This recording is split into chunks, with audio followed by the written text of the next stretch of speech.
com força legal. Mas, na mesma linha do questionamento anterior, quero avançar um pouco mais nesse tema de limites entre os poderes. Tem sido muito flagrante em nosso país uma verdadeira dependência do legislativo e do executivo de uma espécie de validação de seus atos pelo Supremo. Tem sido a praxe. O Congresso Nacional, composto por 81 senhores e senhoras senadores e 513 senhores e senhoras deputados, votam a lei nas duas casas com ampla tramitação e, por vezes, um único ministro, uma única caneta, suspende a validade dessa norma, substituindo a vontade do legislador, legitimamente investido na função, em uma decisão monocrática, sem qualquer exame de profundidade. Uma decisão monocrática, em caráter excepcional, liminar, suspende.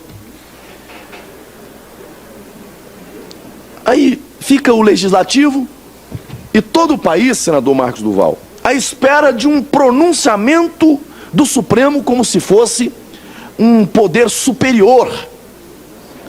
Um poder superior que validaria ou não o ato do poder legislativo, o ato do poder executivo.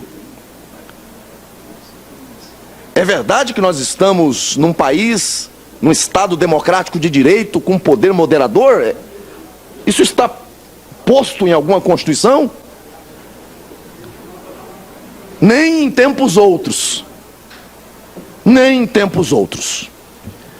Não estou me referindo, naturalmente, ao controle de constitucionalidade repressivo, que é atribuição, sim, do Supremo Tribunal Federal. Não é disso que estou falando. Não é disso que estou falando. E é sempre a oportunidade de trazer à memória, repristinar essas concepções que temos, essas visões que temos em relação à separação de poderes, harmonia entre poderes, no momento em que se sabatina alguém que vai ocupar espaço na alta corte do nosso país. Gerou-se uma grande frustração na população brasileira, que descobriu que os representantes que ela elegeu não conseguem traduzir para a prática a vontade que foi depositada nas urnas.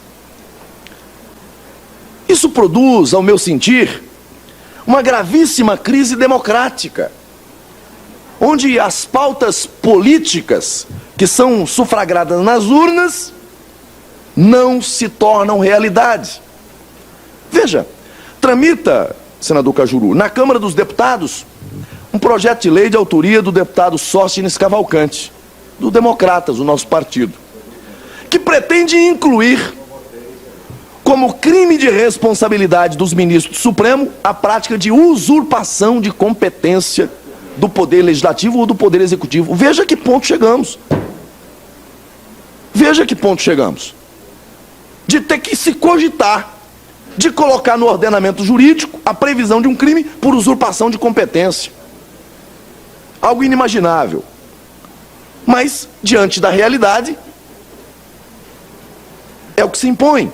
Há também uma matéria semelhante de autoria da deputada Bia Kicis, o que demonstra, e eu não estou entrando no mérito aqui das duas propostas, o que demonstra claramente, que inequivocamente, o quanto o tema vem gerando desconforto no âmbito do Congresso Nacional. Muitos podem até não dizer, não manifestar, não esposar suas opiniões, mas há desconforto. Há desconforto. E aí pergunto a Vossa Excelência, qual a posição de Vossa Excelência sobre essa interferência incomum do Poder Judiciário nos assuntos de competência dos demais poderes? E a quarta pergunta, sobre o aspecto do neoconstitucionalismo.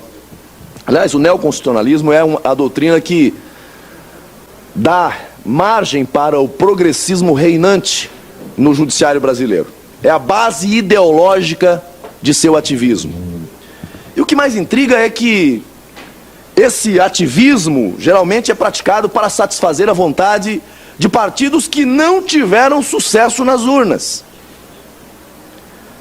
Ou seja, partido cujos candidatos foram reprovados pelo povo nas eleições buscam pôr em prática os seus programas ideológicos, através de ações judiciais propostas perante o Supremo Tribunal Federal.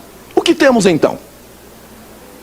O povo reprova nas urnas as ideologias desses partidos, as propostas desses partidos, o que eles defendem. Tais partidos vão ao Supremo e encontram abrigo em suas pautas na contramão da vontade popular expressada, manifestada através do voto.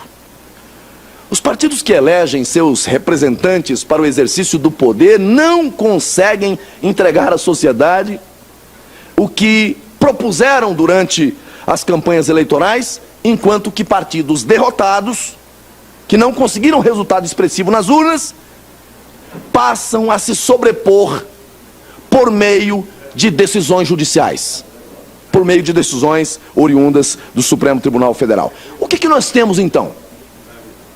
Uma violação flagrante, não só a Constituição, mas a Constituição com esse espírito maior de democracia. Isso é desrespeito absoluto à democracia. E aí pergunto, Vossa Excelência, como ministro, pretende ater-se aos limites da Constituição Federal ou considera legítimo esse papel político que prega o neoconstitucionalismo, fazendo coro a pensamentos minoritários que o povo rejeitou nas urnas? O que podemos esperar quanto a isso da postura de Vossa Excelência na condição de ministro do Supremo Tribunal Federal? E concluo as minhas perguntas, senhor presidente, objetivamente, querendo ouvir Vossa Excelência. Eu sei que as primeiras são conceituais e que pode ter um sucinto que mapeia a sua posição, as suas convicções em relação a tudo que trouxe aqui. Mas em relação a esses dois pontos aqui, eu queria ouvir, e sublinhando o que disse inicialmente. Eu posso ter respeito por precedentes, mas eu não considero precedente direito constitucional. Gostaria de ouvir Vossa Excelência de maneira objetiva sobre dois temas que são importantes e caros ao povo brasileiro.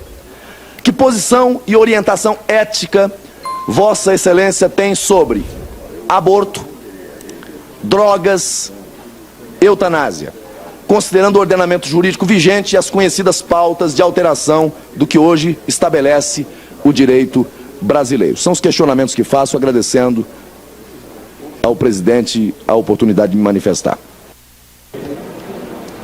Vossa Excelência citou dois processos, um num recurso extraordinário, outro numa DPF, um que trata da questão da droga, outro que trata da questão referente ao aborto.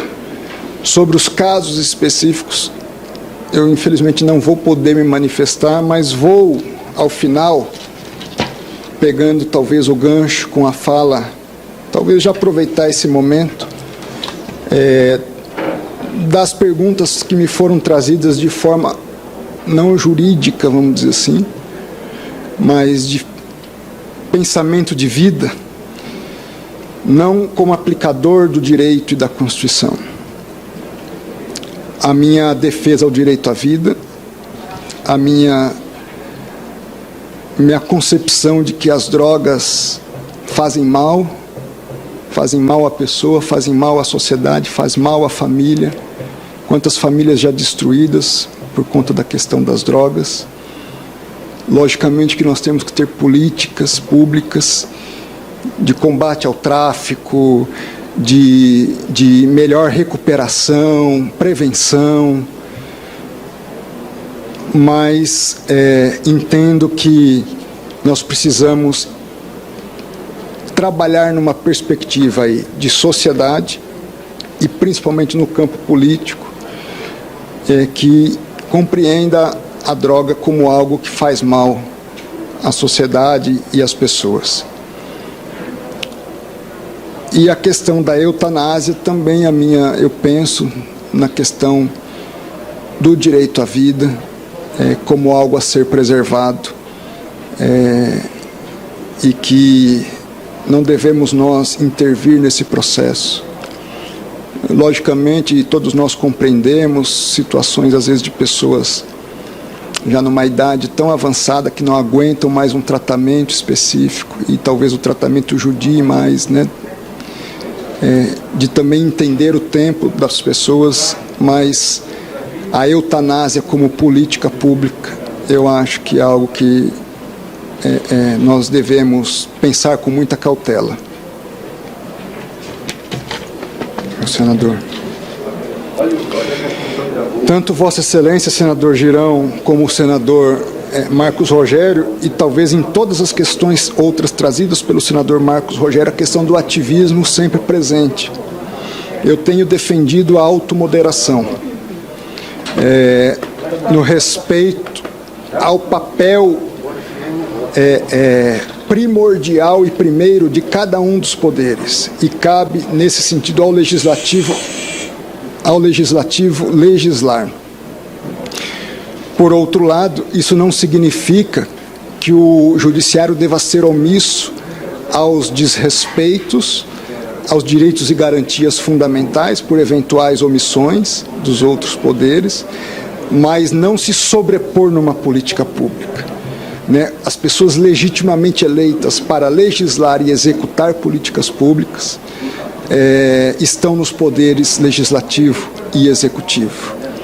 Então, nesse sentido, o papel do Poder Judiciário, penso eu, deve ser um papel mais reservado nesse sentido.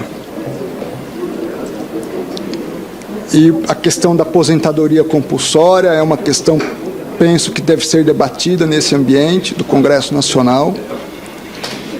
É legítimo esse debate, deve ser trazido e ser, vamos dizer assim, estudado e debatido com a sociedade nesse ambiente que é o Congresso Nacional.